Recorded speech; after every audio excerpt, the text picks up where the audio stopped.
Kevin and Sandra Harris had been married for 12 years. They both had good jobs with decent salaries, pensions, and health insurance. They had one child, a daughter named Melody Ann, who was 14 years old. Melody was Sandra's daughter by her first husband, Doug. Kevin loved her as much as if she were his biological daughter. Sandra was unable to bear any more children, but that suited them both, as they felt that Melody added to their family. Sandra introduced Kevin to her best friend, Tina. They met when they were 4 years old, and their families had moved into neighboring houses on the same street. They became instant best friends and stayed in each other's lives throughout their school and college years. They went to the same schools and college, but they didn't date the same guys. Tina knew from an early age that she liked girls the same way Sandra liked boys.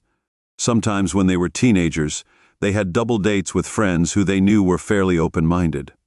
They both got jobs with the same company. When Sandra and Doug's marriage broke down due to Doug's infidelity, Tina was there for her sometimes, picking up Melody and babysitting her so Sandra could do household chores and attend meetings with her divorce attorney. Doug gave Sandra full custody of their young child.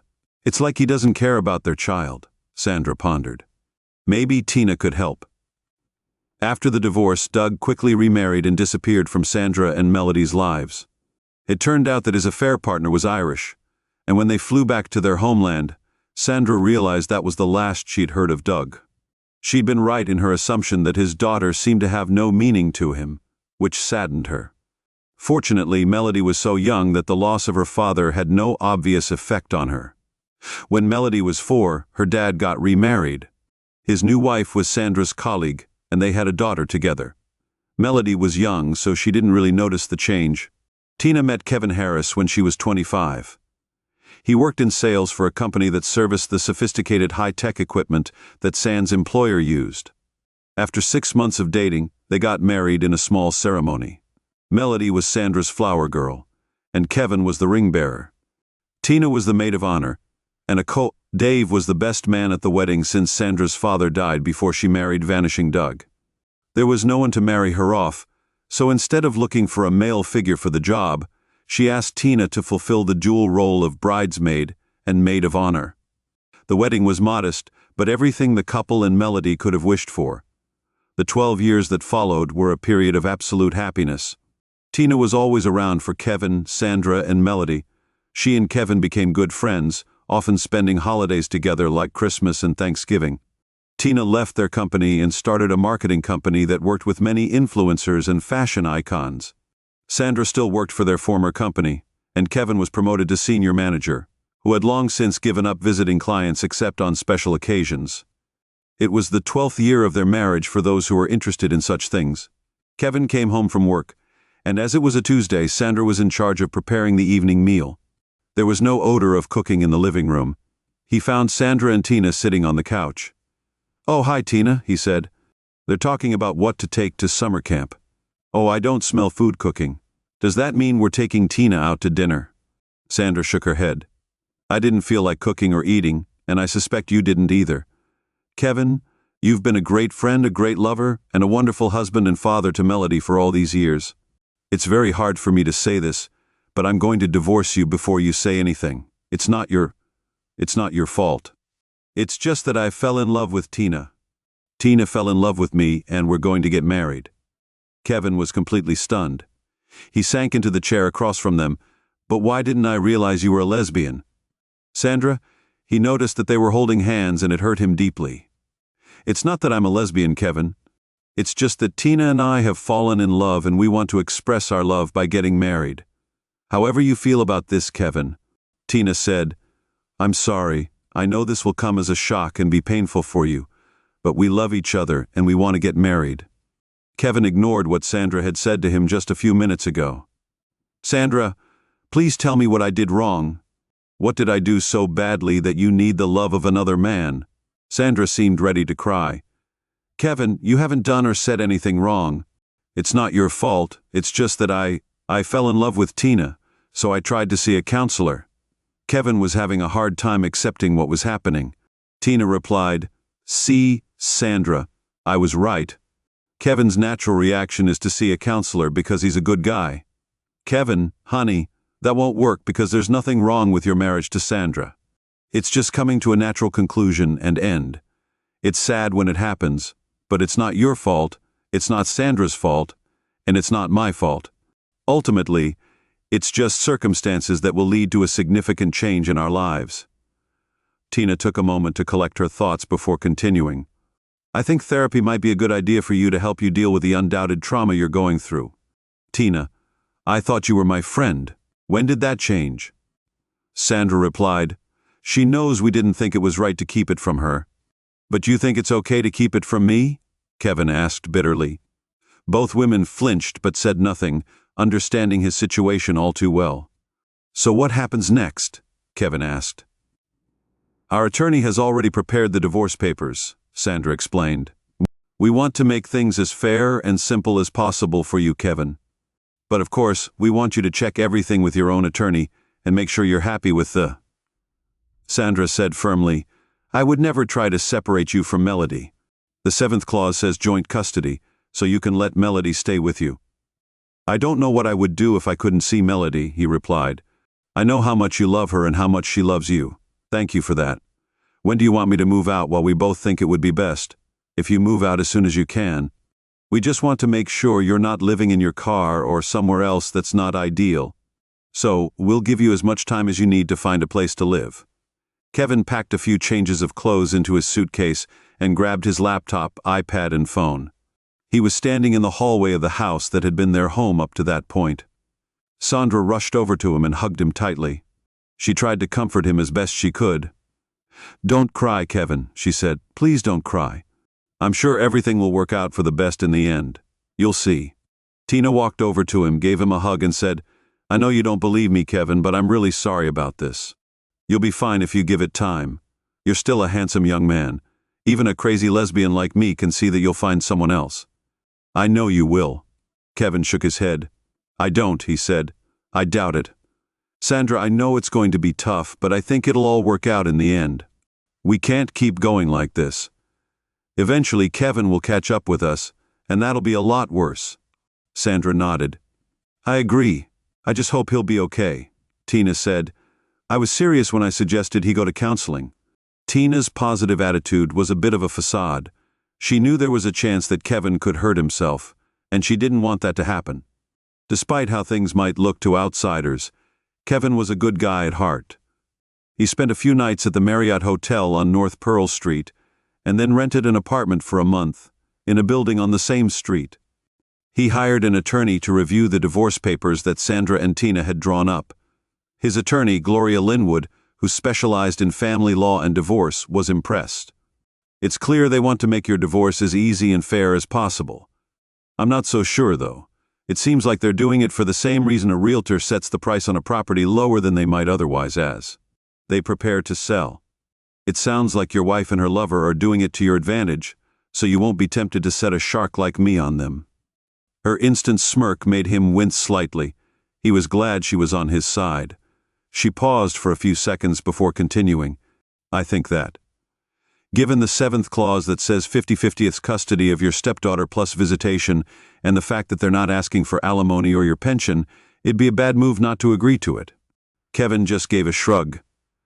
What else could he do? A month later, they all gathered at Sandra's attorney's office. They'd already agreed on the division. They also agreed on the sale of their jointly owned home and a few other matters that are quite common to most divorces. When they got to item 7, which was about custody and visitation, the arbitrator, who had been watching the meeting and was relieved that things were going so well, said, Okay, guys, you've both agreed to a 50/50th split of custody with what we call liberal visitation for both parties. So what if there's nothing else? Melody spoke up. Don't I have a say in custody discussions? Why, yes, of course you do. What's your opinion, Melody? The referee said. Melody looked suddenly very serious. I don't want joint custody. Look, I don't mean to be rude or anything, but we're going to live in Tina's house. It has 4 floors, plus there's a huge room in the basement where I'll be able to entertain all my friends. Also, Tina, my mom and I recently spent a whole week in New York. We hung out every night, and I even met RuPaul, who is a really lovely guy. No offense, Kevin, but you have a tiny one. Your bedroom apartment downtown is nothing like the house we'll be living in. It'll just be you and me playing on your Xbox there. Besides, you're not my real dad." The silence in the room was poisonous. Sandra gasped in horror. Tina looked shocked but smug, and Kevin. It seemed like he wanted to throw Melody out the window. Kevin's attorney, Gloria, asked for an office so she could talk to her client privately. When she walked in, she said, "I'm sorry about what happened. What do you want to do now?" Kevin just clasped and unclasped his hands before saying, I didn't realize Melody Ann had such a low opinion of me. I always thought she saw me as her father. I always thought of her as my daughter. I always treated her like my own daughter. I never left her side when she was sick. I attended school events for her. It just goes to show how wrong you can be. Do you want me to? Let's renegotiate the custody agreement and get C-Clause 7 replaced." Kevin shook his head. Paragraph 7 is about custody and visitation. Yes, that's right. It's the only thing it's about.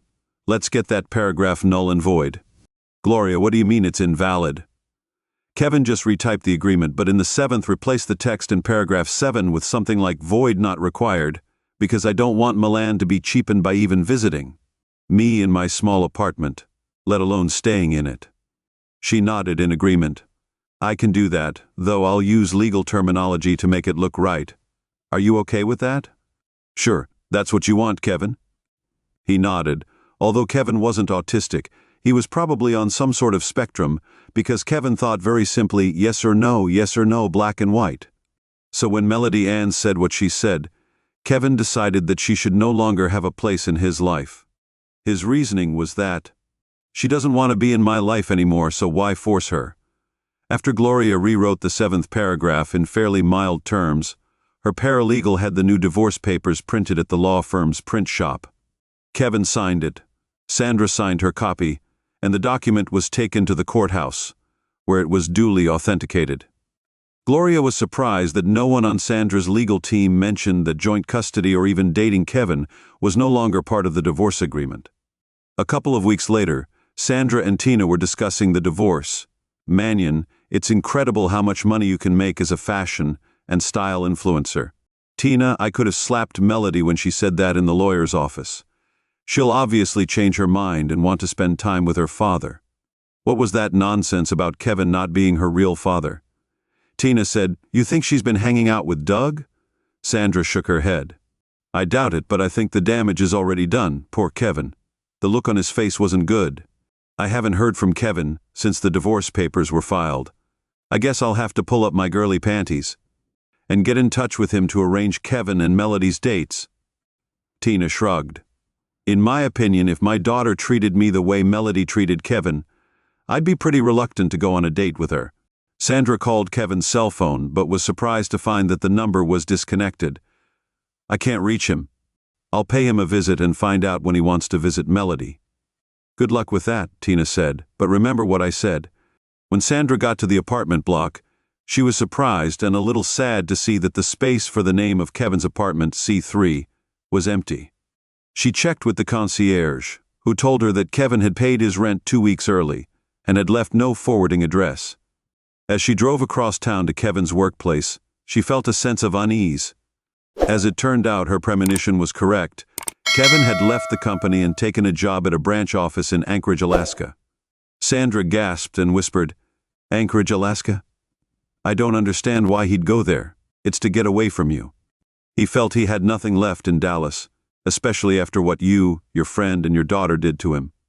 Kevin was my best manager and a close friend. I really hate that you messed him around like that. Now just get out of here. I need to get ready to find his replacement.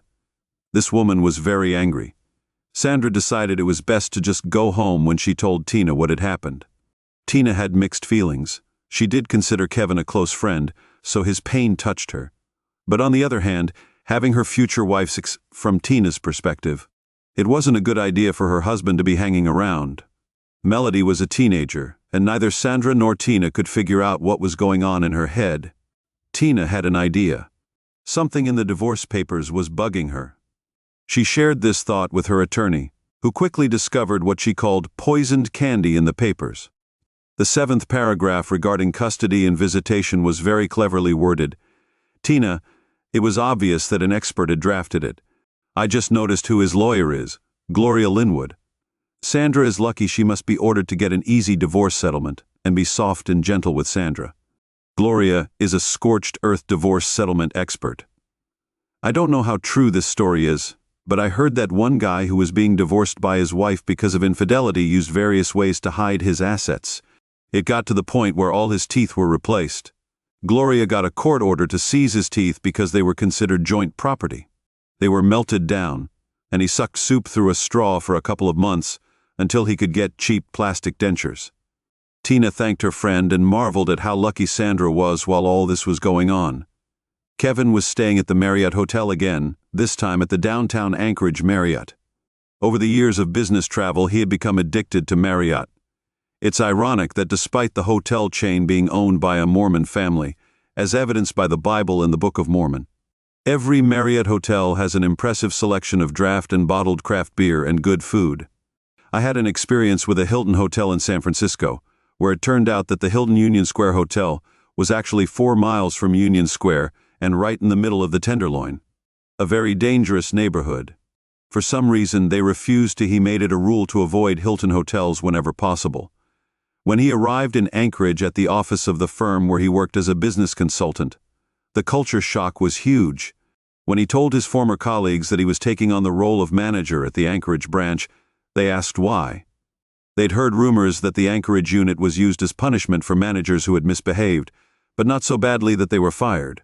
There was nothing wrong with his job. His employer usually used the transfer to Alaska as punishment, which caused a lot of resentment on both sides for a variety of reasons. When the local employees realized that Kevin had actually volunteered to move to Alaska, the resentment disappeared. When he explained the reasons for his move, the remnants of resentment faded away. He was appalled at the state of the offices. According to the budget reports, everything should have been in good order and on par. He'd been to other branches around the country, but his own eyes told a different story. The office furniture was old and mismatched. The carpets were old and stained. The desktops were old and outdated. They were still on Windows 8, not 11. The laptops were outdated. And one was even held together with duct tape. The situation in the server room was, if nothing else, somewhat worse. The server was old and had spent so much time upgrading that it was a miracle it was still working. Kevin knew that the offices had been allocated funds to address all of the above issues. He thought the funds would be used to address all of the above issues. His first thought was that his predecessor had stolen those funds. However, the truth was truly bizarre. She had transferred millions of dollars of funding into a technically dysfunctional bank account. Oddly, it just left them there. It was discovered later. He was promoted to an even more senior role in the office in Anchorage because they finally got the promotion at headquarters in Dallas. After realizing the stupidity of using a particular branch to beat up his punishment, he concluded that the previous man who had been sent to Alaska as punishment was so resentful of the local employees that she decided to. His former boss in Dallas not only got him a job at the Marriott Hotel while he was looking for an apartment or house to buy or rent, but she even provided some money for the move, which he was grateful for. He had his eye on a nice apartment building on the same street as the downtown Marriott and quickly set it up. He liked the food at the Marriott, so he made a point of going there after work to enjoy a drink and a bite to eat. On this particular evening, he was trying to decide whether to eat or have another beer when he saw an attractive woman walk into the bar. A woman about his age walked into the empty bar and looked around. "This place is still empty tonight. Would you like to have a drink with me?" she said. He smiled and walked over to her. "Yes, thank you." "Alone in your room or alone at the bar? Neither sounds good to me. Let's be two single people together." They both laughed. They laughed and ordered drinks, which Kevin paid for. They chatted and drank, then talked some more over drinks. Kevin realized he needed to eat, so he invited his new friend to dinner in the hotel restaurant. As it happened, they had drinks that evening too. Over dinner, they talked about themselves and why they both ended up in Anchorage, Alaska. Her name was Sarah Cross, and she had moved from Southern California to Anchorage after taking a teaching job at the University of Alaska. When she explained the reason for her move, he snorted, and she immediately got defensive. He held up his hands to show he was just joking. "Sarah, I'm not laughing at you, I'm laughing with you. You found out that your husband was having an affair with another woman, and I found out that my wife was having an affair with another woman. Moreover, she divorced me to marry her. She apologized for flaring up at him, and they both agreed that they were better off without their faithful ex. Spouses, though, what you did for your stepdaughter was pretty terrible. Do you think she might regret what she did? Kevin shrugged. I'm not sure it matters. I never knew she didn't consider me her father, but still, a century to live is a century to learn. What about your ex? Husband, do you think there's any chance he'll regret what he did and try to win you back? She shook her head no, and I wouldn't want him back anyway. We met at a party at UCLA. He came from Australia with his male assistant to teach mining engineering, and I was lecturing in medicine there. He pursued me a lot. I fell in love with his Australian accent and rugged masculine appearance. He swept me off my feet, and 6 months later we were married. I found out later that it was all a sham. He only wanted me to make it easier for him to get a citizenship issue. One day I had a day off and had to go shopping with my best friend. When I got to her apartment, she was too sick to go shopping. She was suffering from what she called mother, father, and child migraines. She asked me to leave so she could get some sleep. I called Barry, my husband, to ask if we could go out for the day. I didn't get an answer. I came home and saw my husband being had by his assistant. I screamed, and he and his assistant had the nerve to attack me. Apparently, these two idiots didn't realize that the US and Australian defense laws are different, so they were surprised when I used my pepper spray. I sprayed them with pepper spray while they were screaming and squinting and looking confused. I took out a concealed carry pistol from my bag and called the police. Then what happened, Kevin? While he was in jail, I got a restraining order on both of them and went to a lawyer about the divorce. He advised me not to get a divorce but to file for an annulment, saying that he married me under false pretenses. Kevin asked, and they both pleaded not guilty to assault. It turned out that the assistant had traveled to the US on a fake passport. So the university fired them, and the State Department revoked their visas and sent them back underground. Best place for the little bastards. Kevin sighed and said, Damn, Sarah, my situation pales in comparison. I assume you're divorced, or whatever the proper term is.